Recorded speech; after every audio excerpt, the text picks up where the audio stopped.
Welcome to this podcast.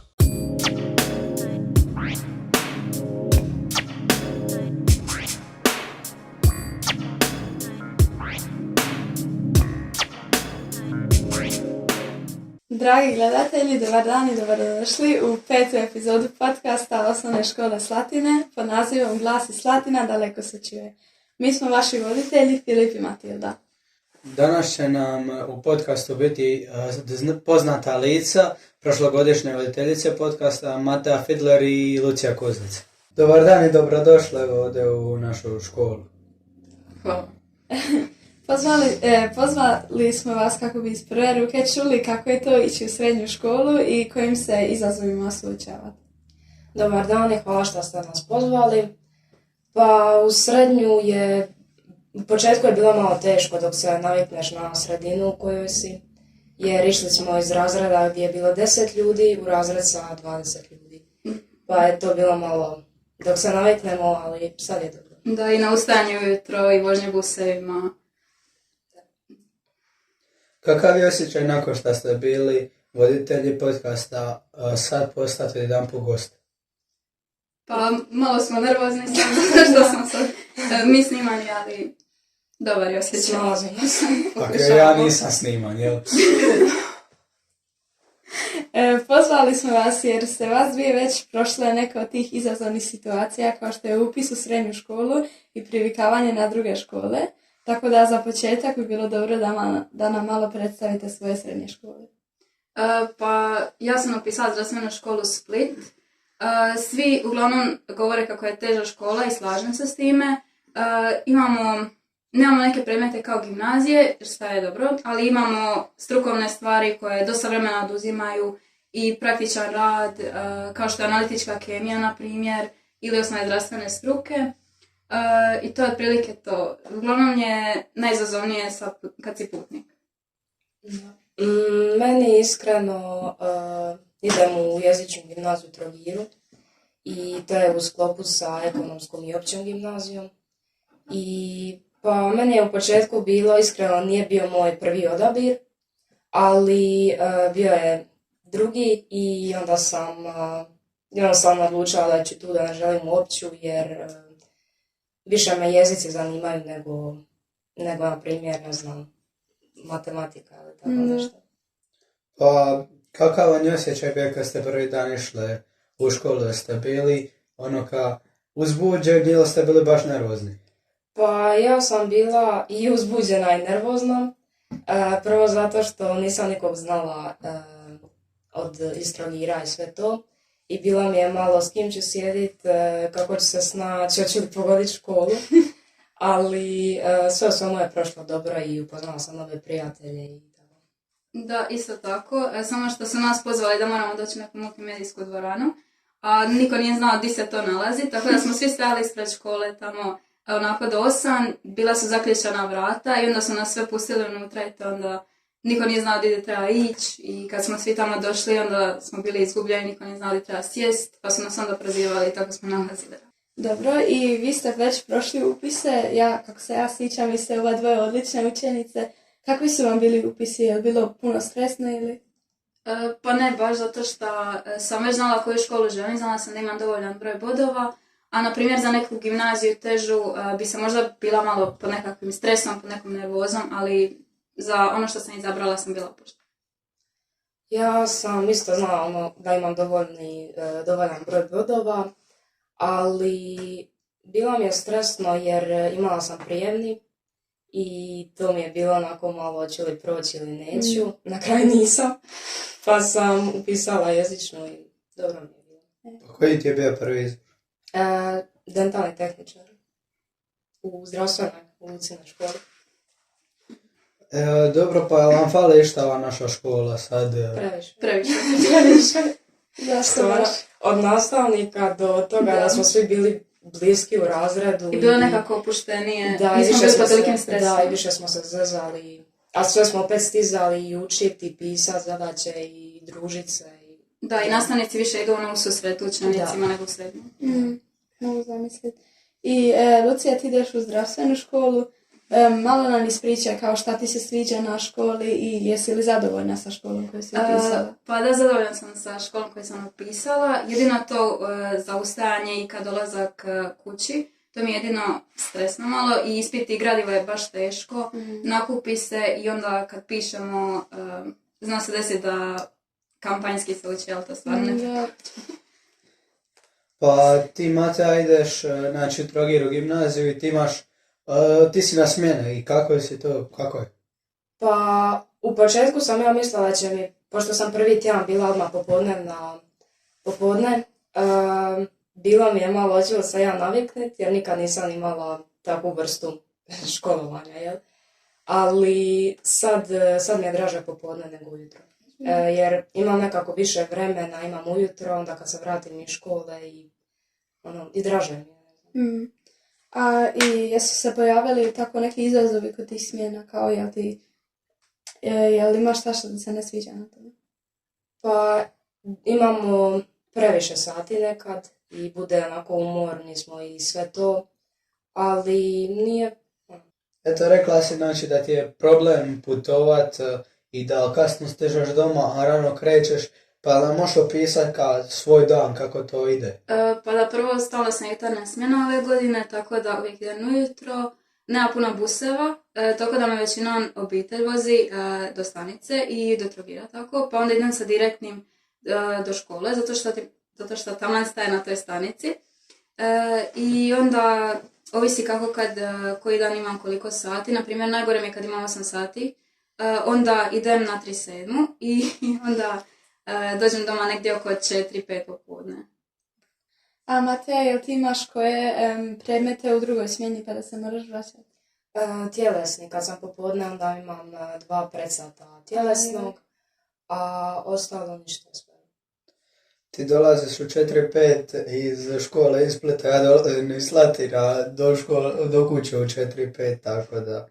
A ima li išta što biste vi voljeli znati prije nego što ste išli u srednju kad bi opet mogli birati? I koji detalj koji bi možda promijenio vaš izbor? Pa iskreno ne, zato što se sve već moglo naći na internetu i ako me nešto zanimalo mogla sam lagano naći već iskustva neki koji su to upisali, tako da. Pa ja iskreno, što je Lucija rekla, sve se može naći na internetu, sad svaka škola ima svoju stranicu, tako da sam već znala koji je program, koliko imam sati i koji predmet i iskreno nema baš nešto što me zanimalo prije nego što sam srednju upisala. I kako biste nam vi rekli kako se upisuje srednja škola, koji bi nam savjeti dali? Pa najprije trebate biti uporni jer 7. razred i 8. razred od 5. do 8. se gleda za srednju, ali i 7. i 8. su najbitniji. I mislim da već u 6. razredu trebate razmišljati šta želite upisati, tako da na kraju 8. razreda imate dovoljan broj bodova i to vam je u biti najbitnije jer kad imate velik broj bodova onda možete upisati skoro koju školu želite jer imate izbora. Da, i onda je lakše prolaziti zapravo kroz tu srednju školu ako vas zanima. Da. Pa da, ali realno ako imaš velik broj bodova i ako ideš upisat neku školu, naprijed ti si išla u Trogiru, ona je išla, šta si išla? U farmaceut, jel? Laboranti. Laborant? O koliko si prolazila? Sa 5, skoro. Sa 5:0, pa ti si imala bodova za i farmaceuta, tako? Jesam. I to je kao jači smjer, tako? Pa svi su smjerovi otprilike isti. Dobro, Samo da se ovisi o stiče čemu se bodovnog bave. praga, je tako? Da. I sad ti bi imala šta za možda 77-78 bodova, tako? I bilo bi ih u tom smjeru isto toliko, jer je to kao ono najelitniji smjer. Da, to dolazi sa dodatnim. I onda to nije isto, jer ja bih rekao najlakše se upisati onim srednjim učenicima, jer to je onda nema neki preveliki prag za te škole koje su ono neke područne, kao gimnazija u Trogiru, tako ti si bila među prvima, vjerovatno. Da, ali i u Trogiru su vam makli bodovni prag, pa da. Mislim, nije samo to koliko bodova imate, nego i to što vas zanima, jer realno tu već birate svoj, ajmo reći, put u životu. Pa znam to, ali ja sam htio ubos na to da koliko god ti bodova ima, ako imaš čak i visok broj bodova, uvijek se može desiti prevelika potražnja na tu školu i uvijek te mogu odbaciti. Jel da vidimo i problemi sa prebacivanjem i tako to. I kako ste se prilagodili u toj školi, ste našli društvo? Da, našla sam super društvo i u početku je bilo onako, nisam znala s kime bi prvo pričala jer se niko nije znao, ali onda smo već drugi dan svi počeli pričati družice. Super. A ti? Također upoznala sam jednu curu iz Njemačke i odmah smo se zbližile i našla sam i društvo i super je stvarno. Što se toga tiče, puno mi je bolje nego u osnovnom. A kakvi su znači ciljevi za budućnost, sad s kojim bi ocjenama htjeli proći ove razredi, šta bi htjeli poslije srednje? Pa vjerojatno bih htjela proći sa odličnim, zato što ne znam još šta planiram upisati, pa želim imati dovoljan broj bodova za nešto u budućnosti. Ja isto želim, mislim vjerojatno i hoću proći ovaj razred s 5 i ostale želim isto zadržati taj prosjek i sve to. Jer ja imam u planu što želim upisat, ali još nisam skoro sigurna, pa isto želim imati neki izbor. Znate li onu tezu da su škole u Splitu i gimnazije puno teže od škola u Trogiru, jel se ta teza ispunjava ili nije istinita? Pa nije skroz istinita, imam prijatelja koji su u gimnaziji u Splitu i najveće su razlike zapravo nastavnici, a ne toliko i predmeti.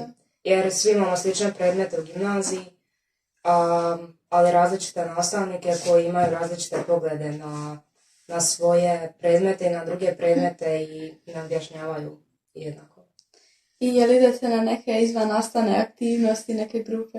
Više nema vremena je. A to je, uoči ima vremena uoči imate vremena kao za vas, ne znam, za neki sport ili nešto? Pa, ne. Nažalost. Ima previše za učiti i što je rekla Lucija malo prije, nakupi se dosta toga i treba naći vremena za sve. I koji su vam neki najdraži i najmrži predmeti? Pa najdraži predmet bi mi vjerojatno bila biologija, a najteži je definitivno geografija jer se ja ne znam snalaziti ni ovako gdje je koja strana svijeta. Tako da. A tebi? Meni je najdraži geografija, biologija i kemija. Ne mogu se odlučiti među ta 3 predmeta. A sad najmrži likovni. A ček, tebi je najteža geografija pored 6 sati kemije, 6 vrsta kemije i koliko sati? A nisu sve u ovom razredu, nego se kao po razredima raspoređuju. A zašto ti je baš likovni najteži, što se inače kao gleda lagan predmet? Pa, lagano je to u osnovnoj, ali u srednjoj već počinje ta povijest koju ja iskreno ne volim i jednostavno me ne zanima likovni i sve to i onda gubim, nemam baš neku volju za to, ali učim onda bude pravo. Evo sad jedno pitanje, znači, jel bi se promijenili nešto u školstvu i kako komentirate ove mature nacionalne ispite, kako se zove? Pa, ja bi osobno promijenila to da na početku školovanja u srednjoj školi bar, da imamo pravo izbora na predmete, jer, na primjer, u gimnaziji na kraju 2. razreda birate predmete jedan predmet iz prirodne znanosti, da izbacite i uzmete jedan jezik. I sad, šta odluči većina razreda, taj se predmet makne i uzima se drugi jezik, španjolski ili francuski. I ne možemo se baš dogovoriti u razredu, jer neki žele izbaciti fiziku, neki kemiju, a neki ne žele ništa. Tako mislim da bi najbolje bilo da na početku srednje škole izaberete uz osnovne predmete neke još 3-4 predmeta koja baš vas zanimaju. Ja bi osobno makla geografiju, zato što nije potrebno u strukovnoj školi. Točnije u ovom smjeru koji ja imam i možda bi dodala neki strukovan predmet da imamo više sati. A sa maturom u nacionalnim ispitima? Pa mi nismo to pisali, pa nam vi recite kako da su vaše dogovor. Znači, mi smo ove godine još probni, šta znači da to moramo shvatiti ozbiljno, ali ne toliko da se moramo sa previše stresa uložiti u to, jer to neće sad nama utjecati na ocjenu, ali će dosta dobro doći da vidimo kakvo je naše znanje. I smatram da ove nacionalne ispite, kad su na njih stavili, trebali su ih najaviti već na početku 4. razreda i to bi trebao biti neki proces koji bi se planira dugotrajno, a ne baci ga jedanput iz vedra neba, jer onda bi automatski nastavnici promijenili koncept učenja, jer bi odmah počeli učiti za znanje, da se za tu maturu pripremi kako spada, a ne ovako iz vedra neba, od neke su ocjene napuvane i šta ko će za to išta promijeniti. A šta planirate opisati? Pa znači, to smo rekli već prije, ja bih volio pisati prirodoslovnu gimnaziju u Splitu, jer smatram da mogu to upisati, a Mios bi bio, mislim, previše velik zagrez, jer mislim da možda bi imao sad predznanje dovoljno za to, ali jednostavno ne bi imao živaca i ne bi ja se sad satrapa 6 sati matematike i tako to, jer smatram da to nema smisla toliko raditi, jer kad idemo i pisati maturu, za što i služi da nas spremi srednja škola, Mioc radi matematiku izvan tih okvira, a meni to neće trebati realno, meni treba samo to što je u maturi. A ja bi htjela nešto uz građevinu, na primjer arhitekt ili unutarnji dizajn, to mi je baš zabavno i baš se vidim u tome. Imate li najdraže predmete?